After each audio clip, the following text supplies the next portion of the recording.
Hi, this is Renee with Two Chatty Chicks, and I wanted to share with y'all a technique that I've tried on an end table using two products, which is the chalky paint powder from Vintage Storehouse and Saltwash from ilovesaltwash.com.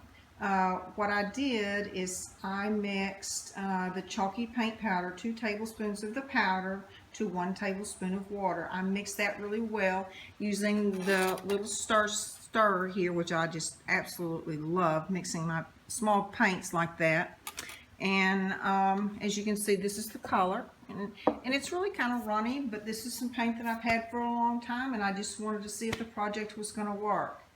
And it did. It really came out exactly the way I wanted. Then my salt wash, I took a cup of the same color of paint, and then I mixed in 2 scoops, which comes in the container of the powder, and I mixed that real well. And you want it to kind of be like cake batter. And this is some that I had left over from the table that you see everything setting on from doing that the other day. So it's probably been set up about a day, which that's fine.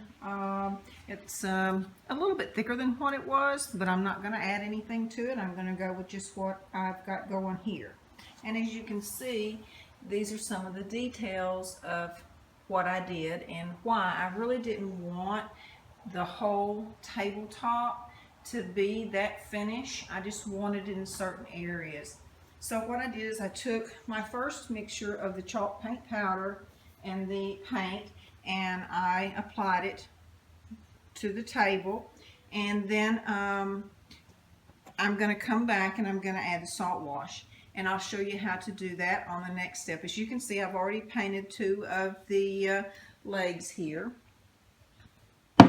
And I really love the way that this covers it. It really does a great job. I love the chalky powder from Vintage Storehouse. And it's only going to take 1 coat. As you can see, it's really going on really nice. See, that's only 1 coat. So what I'm going to do is I'm going to finish the legs, and then whenever it kind of dries a little bit, we will come back with the salt wash mixture, and I'll show you how that's applied. Okay, I've got the legs painted and the underside right here painted, and it didn't take very long. And as you can see, this is pretty well already drying, and it doesn't have to be completely dry for you to proceed to the next step. And I forgot to tell you that I love this little brush. It's a zebra brush, and as you can see the angle on it, it is perfect for doing this type of thing in smaller areas. And I like it because it just fits right up underneath where you want to get, just absolutely perfect. And whenever I was doing the legs, I didn't want paint in all of the areas, so I just brushed over them that way, and just wherever it fell, that's where it went. And those are listed on my site. I am out of them right now, but if you want one, just go to the store or email me, and I'll let you know as soon as I get some in.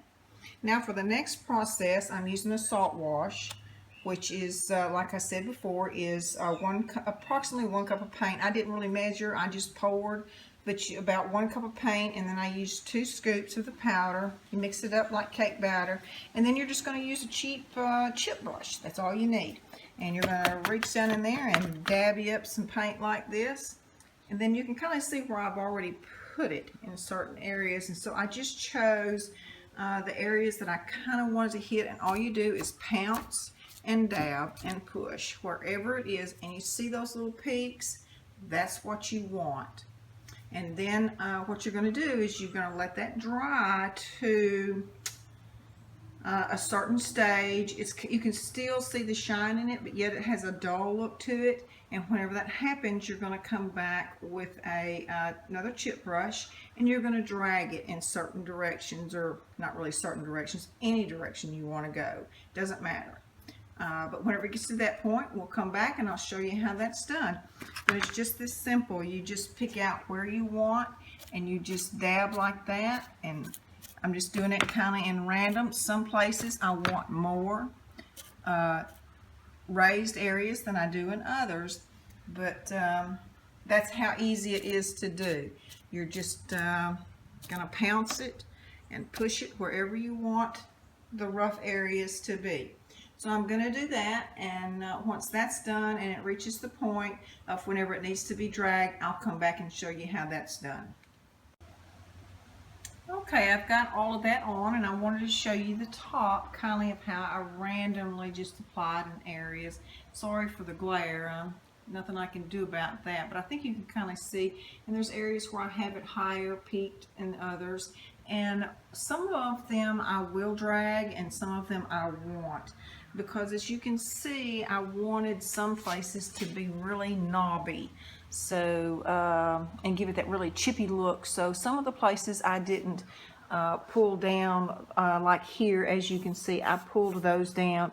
Here I didn't pull this down. That kind of gives you an idea of the difference and the look that I was going for. But as you can see, this is kind of got a matte look to it. So you just take your brush and you're going to drag it like this, and you can drag it that way. You don't have to be real particular. It's still just a little bit damp. But as you can see, I have drug down here. This one you can drag up, or you can drag it this way, and it kind of makes dips and valleys in there, as you can see. Kind of that way, your next paint, whenever I show you how to do that, it'll go in the crevices. And in some places it won't.